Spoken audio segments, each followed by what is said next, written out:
was I gonna say? So, my goal is to upload at least 2 videos sa isang linggo. Pero sobrang hirap. Unang-una, quarantine, so hindi pwedeng lumabas. Pangalawa, boring yung buhay ko, wala namang nangyayari. So, hindi talaga alam kung ano sasabihin ko.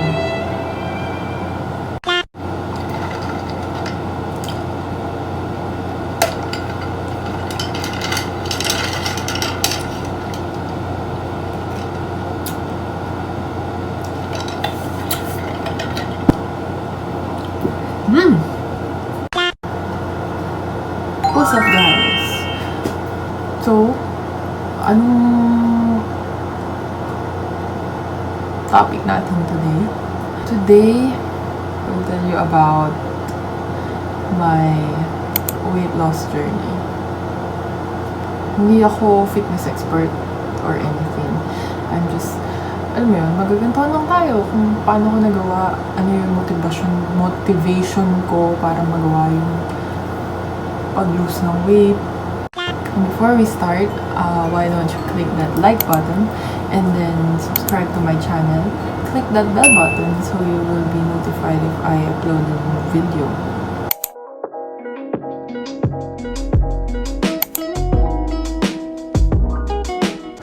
So, yun nga. Pag-uusapan natin yung weight loss journey ko. What was my motivation in achieving my goal? Yung weight ko ngayon, hindi pa yun yung goal weight ko. I'm still trying to lose weight and gain. Actually, no. I'm trying to lose fat and gain muscle. I'm not going into scientific kasi hindi naman nga ako fitness expert. Before anyone says anything, alam mo na, sensitive issue, weight, fat shaming, body shaming. I am not in any way body shaming. I grew up fat and overweight, obese even. So I'm just clearing that out. If you're confident with your looks, if you're confident on how you feel, then you don't need to lose anything, you don't need to prove anything. It's really your choice. So bago may ma-trigger, yun lang, sinasabi ko lang na hindi ako namimilit, hindi ako nang shame. Love yourself. It's your choice kung anong gusto mong itsura mo. So, yun. Back in high school, I was insecure. As a woman in a society, which is very hard, I go into, like, fad diets na hindi naman umi-effect. Kaya feeling ko nung nag-college ako, parang wala na ako ng gana, bahala na, wala na akong pakialam. Kahit mag-gain ako ng gantong weight, kahit bumigat ako ng ganto, nung time na yun, wala akong paki. Kahit tourism ako. I was actually rejected in the interview in UST. For travel management, kahit nakapasa ka ng exam, they have interview, and I failed because, unfortunately, tourism industry have this kind of standard that you have to be fit, that you have to look the job. So I got rejected. Pero gusto ko talaga mag-UST. Nung na-reject ako sa interview, nagpa-reconsider ako. Pwede yun gawin. Ewan ko kung pwede pa yun hanggang ngayon. Meron time ko pwede yun, so nagpa-reconsider ako. And guess what they told me? In 4 years, I need to lose weight. Walang kahit anong sinabi na pag hindi mo ito nagawa, you'll get debarred or you'll get kicked out. Wala. Pero verbatim, we'll accept you, but you need to lose weight. And I was like, okay. I was planning on losing weight anyways. College came and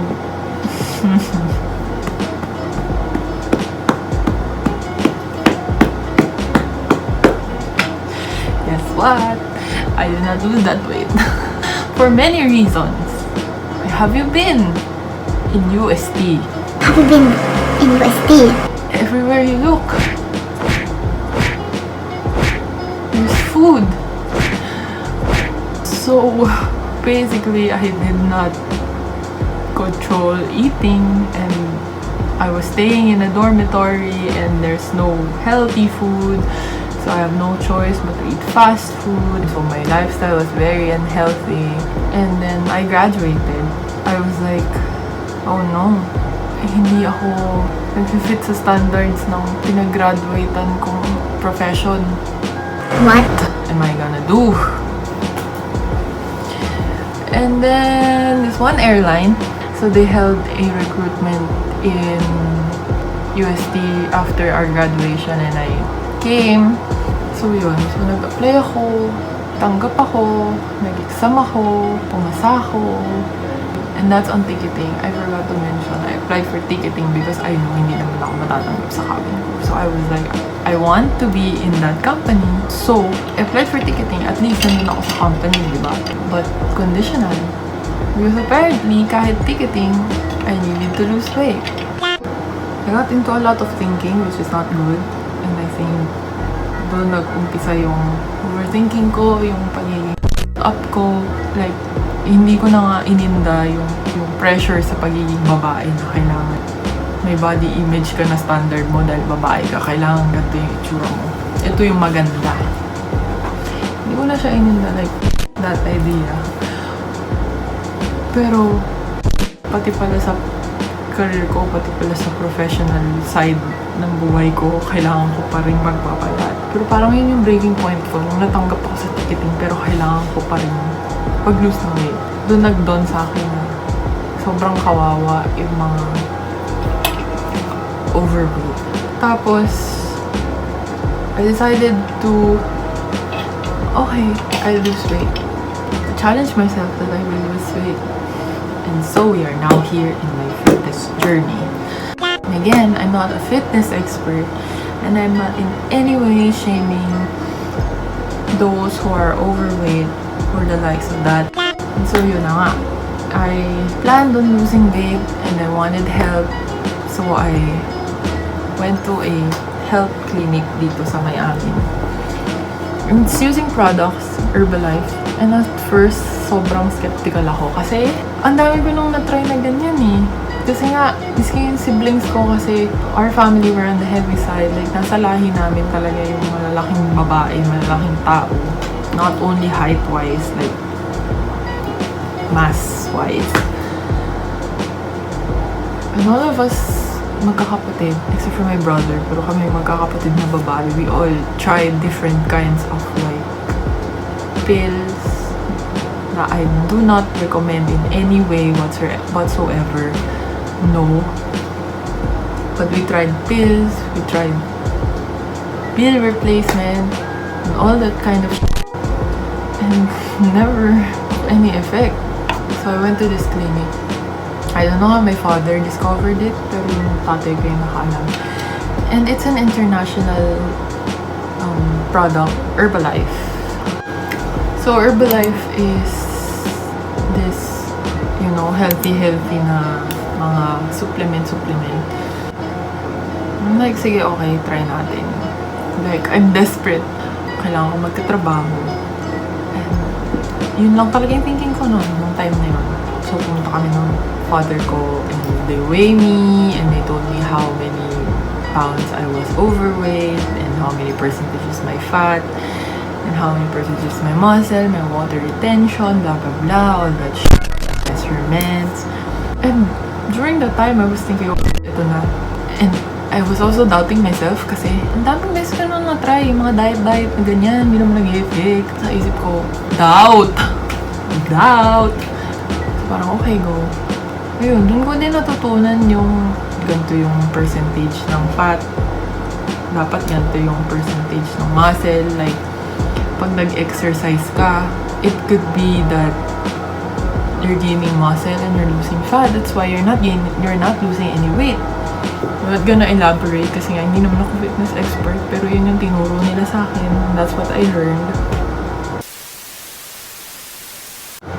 Things that you probably thought helps you on a diet, but not really.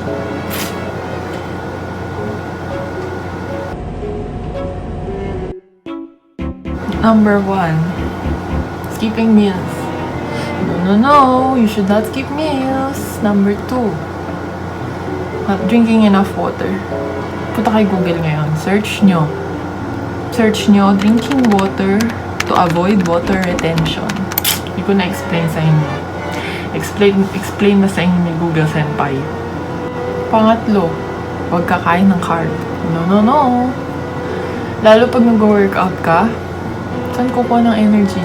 Carbs. Kaya kailangan mo ng carbs. You just need to look for good carbs and you need to control your carbs but not totally cut off your carbs. Hindi necessarily need no rice, pero control your rice. Yeah, because Filipino, rice is life. Pero control your rice, please. Okay, exercise is a big part.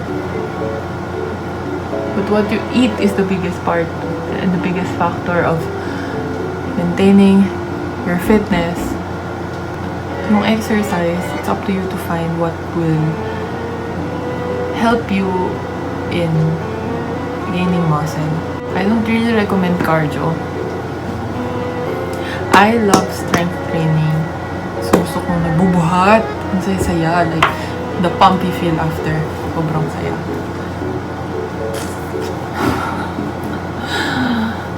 Ito pa, the longer you exercise, the more effective. No. Especially if you're nagbubuhat ka. Sa research ko, no? Take it with a grain of salt. Wala kayo kung paniniwalaan nyo. Hindi ko kayo pinipilit kasi nga hindi naman ako expert. So, up to you, my friend. Pero, sa mga nababasa ko, no? Paano ko ba i-explain yun? Halimbawa, ngayon, nagbuhat ka 10 kilos, diba? Tapos bukas 10 kilos ulit. Pero yung nabaan mo, walang mangyayari, masistrain ka lang. Dapat, bawa 10 kilos ka ngayon, 10 kilos ka bukas. Ganyan, 10 kilos next week. Taasan mo ganun, 20 kilos. Pero same repetition pa rin. Damihan mo yung sets, pero same repetition pa din. Tapos, magpahinga. Bigyan ng time mag-heal ang muscles. Because basically, building muscles is like, you're ripping them. Muscles, sample muscle, magre-rip yan. Lalaki kasi magre-rip yan. Kailangan mong bigyan ng time para mag-heal yung rip na muscles. Tsaka mo siya force ngayon ulit para mag-rip ulit siya. Mag-rip hanggang sa lumaki. And ladies, strength din tayo. Huwag kayo matakot na magiging bulky ako or whatsoever. Yung mga bodybuilder may sinusunod yung plan. Hindi naman ganun yung gagawin nyo, syempre. Syempre kung ganun yung gagawin nyo, di, syempre, magiging bulky kayo. Pero, kung magbubuhat-buhat lang kayo ng ng mga dumbbells or barbells, okay yun. Para tone yung muscles mo and malakas ka din. Yun. Kasi pag malakas ka, malakas din yung resistensya mo. Tapos, stay hydrated. 8 glasses of water or more. Sarap kaya ng tubig. Kasi parang feeling mo lagi ka pong busog. Kasi yun, kain, wag lamon. Kain. Iba yung kain sa lamon. Kain, lamon. Alam ko food is life. Sarap kumain. Pero, wag lagi. Try nyo, ito pa yung isang habit na nakuha ko. Dahil sa fitness journey ko, yung pagbibilang ng calories. Try nyo yun. Like, marami namang apps na magiging guide nyo na ilang calories yung ganyan, ilang calories yung ganyan. So, alam ko kung ano yung required kong calories for a day. So, halimbawa, kakain ako ng may celebration ngayon, may special day, or may nilutong pagkain. Kakainin ko pa rin yung food na yun, pero control lang. Hindi ako mag-binge. Para lang matikman. Enough naman yun, matikman mo lang, enough yun. Tapos, i-adjust ko yung ibang food ko for the rest of the day. Yun. Tapos hindi na kasi siya diet for me. I mean, that's how, lifestyle na siya. Actually, that's the most effective way. You need to change your lifestyle.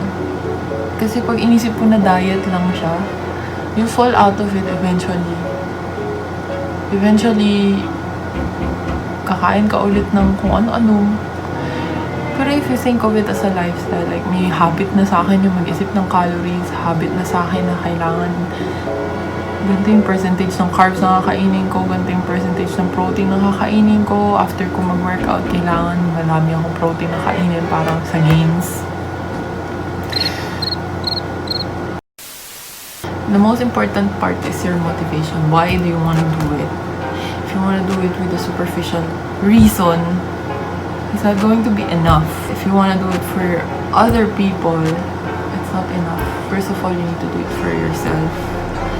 And you need to think about the health benefits. Hindi yung, ay magpapapet ako kasi gusto kong may abs ako, gusto kong maganda yung katawan ko pag tupis. Sige, okay lang yun na maging isa siya sa mga dahilan mo. Like, little motivations ko yun. Pero hindi yun yung priority ko.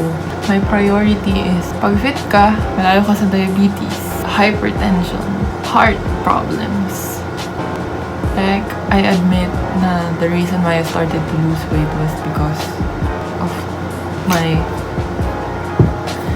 industry standards. Hindi na yun yung reason kung bakit nag-stay fit ako, na I still follow the lifestyle na nakasanayan ko na. I was fat once. I know how it feels to be fat. Hindi na natin pag-usapan yung psychologically and emotionally and mentally. Because problema na ibang tao yun. Ibang taong may kasalanan kung bakit ka nag-struggle dun sa mga factor na yun. Pero, I'm talking about physical, health-wise. Like literally when I was overweight, just one flight of stairs, I was out of breath. I can't run. My joints is a mess. And when I lost the weight, I don't feel that stuff anymore. I feel healthy. Maybe I have some habits that I have to change. But I'm getting there. I'm trying really hard because I know that it's not good for you, but it's Good. so yun lang. To conclude everything, what's important is your motivation, consistency, and the grit, yung pagkabuo ng loob mo na gagawin mo yan. So yun. Sana meron kayong natutunan at na-motivate kayo. Again, if you love yourself, then it's good. Everyone is beautiful. Just like what I said in my last video, love comes in all shapes and sizes. So, as long as you're happy, as long as you love yourself, I think that's the most important. PS, hindi ako nag-YouTube sa workout ko. No shade no shade. No shade. Kung effective sa'yo pero ewan ko basta naniniwala kasi ako na basta tigil na ako. So that was it. I hope you enjoyed. Hope you did not get bored. Isipin mo na lang yung setting natin kung kwentuhan tayo. Iinuman tayo ng tubig. Mag-inom tayo tubig. Sarap ng tubig. So, yun lang. Go ahead and smash that like button.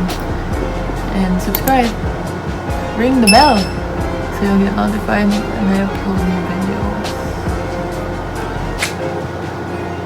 Thank you for watching. Go and watch my other videos.